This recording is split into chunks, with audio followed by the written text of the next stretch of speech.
Hello everyone, welcome back to another video on this channel.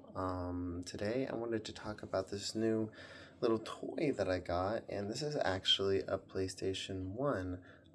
This is actually the PlayStation 1 Mini to be precise, and this specific model I found comes with an attachable screen. Now, believe it or not, there used to be a time where consoles weren't as big as your TVs, a la the PlayStation 5. They were actually compact and could fit on an entertainment center pretty easily. And there's also a time in the late 90s and early 2000s, at least from what I know from personal experience, where portable gaming was kind of the craze, but not in the sense that we know it now of the handheld, but more the we don't have space for these big TVs, at least the big TVs that we used to have. So a way they circumvented that was they started releasing consoles with attachable screens. Now, I personally never had the PlayStation 1 with the attachable screen on it, and this is something that I've been wanting for a while. My PlayStation 1 collection is modest. There's probably like 35 games that I have for it in total, but enough to where there's a desire, I guess, for this, not only for utility, but also for just having it as a collector's thing. When I was younger, I had the screen for the GameCube, which I unfortunately don't have now, but I'm hoping that in the future I can acquire that again.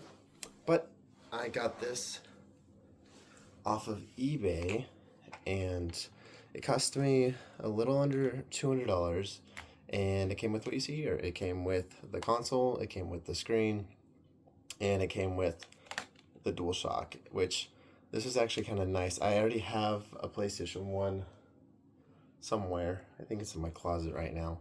And I only had one controller for it, and it was actually the original PlayStation 1 controller without the joysticks. So it looked more like a Super Nintendo controller with some curved grips. So it's kind of nice having the DualShock. So if I do ever get games that require, I don't know, Ape Escape or something like that, I'll be able to play it, which I'm sure one day, if I do continue to pursue retro games, I will go ahead and invest in that.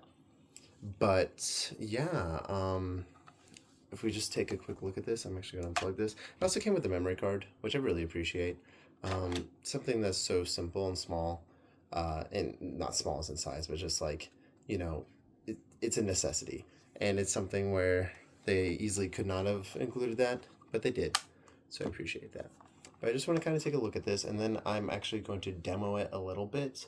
I got a couple games where I'll just kind of show you it running and test out the speakers and the brightness. And there is a little bit, I played a little bit of it, so I already know the screen quality, and it's not too bad. There's a little issue with it, but we'll get to that later. Just looking at the console though, I mentioned size earlier. This is kind of the size of my hand. It's slightly bigger than my hand. It's nice. It's small. Definitely something to where traveling, if I really wanted to bring my PlayStation 1 for whatever reason, it could easily fit in a backpack or something, and I could bring it along and play it anywhere because the screen is already with it. All you need is a power outlet, and that's all. The screen is attached on the back with these two screws. Now, when I got this, it was already like this. It was already connected on that, and I'm sure disconnecting it would be as easy as unscrewing these. But personally, since I already have another PlayStation 1, I don't really see the need to do that in order to access the AVI output, even though it actually has AVI out right here, which I think is very nice and forward thinking in case, you weren't on the go or something like that, or you did have access. Something I just noticed over here, so we have a headphone jack, which is on the back, which is interesting. But then there's also AVIN, so I assume, or I guess, that this can just work as an external screen outside of the PlayStation 1, which is interesting. Not sure why you would do that, but, crazier things, I guess.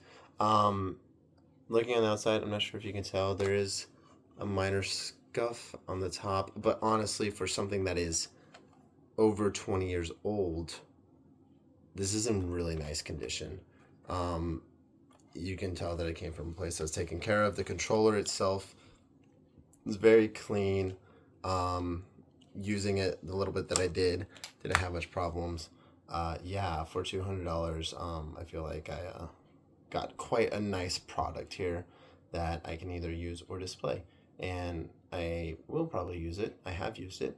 And actually, I kind of want to demo it now. So I want to show you guys this thing in action. So let me get it all set up and ready to go. All right, so the sun has not shifted, but I did have to turn because my outlet and wall is over there. So now there's going to be this shadow here. What can you do? I'm working with a light on the ceiling, but it is plugged in and opens up like this. And I figured, what better game to test this with than the original Revelations Persona, which, if you've never played the original Persona, believe it or not, it is accessible. All you'd have to do is get it. I think it's still on the PlayStation 3 store or the PSP, or not PSP, they shut that down, the PlayStation Vita store. And then also it's on the PlayStation 1 Classic, oddly enough. So let's go ahead and turn this on. So if you see that right there, this is the only problem I have with this, is that there's this white line at the top. And coincidentally, if you look close, you probably can't see on the camera, but the white line is actually not impeding the game screen. It has some sort of border on the outside, and the white line is on the border. So it's just something that's there. It's a little distracting, but not terrible. You just gotta love this retro Atlas. And also the sound of the disc squealing. But we have two options on the screen. We have on the right volume, which goes down and then goes up. And these do get decently loud if we push it all the way up.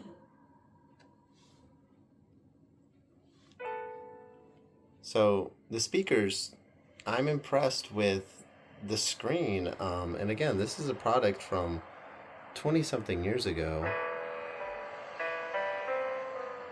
It's obviously not Dolby Atmos, but it is pretty good. And then on the left side, we have brightness. The point of this, I'm not sure.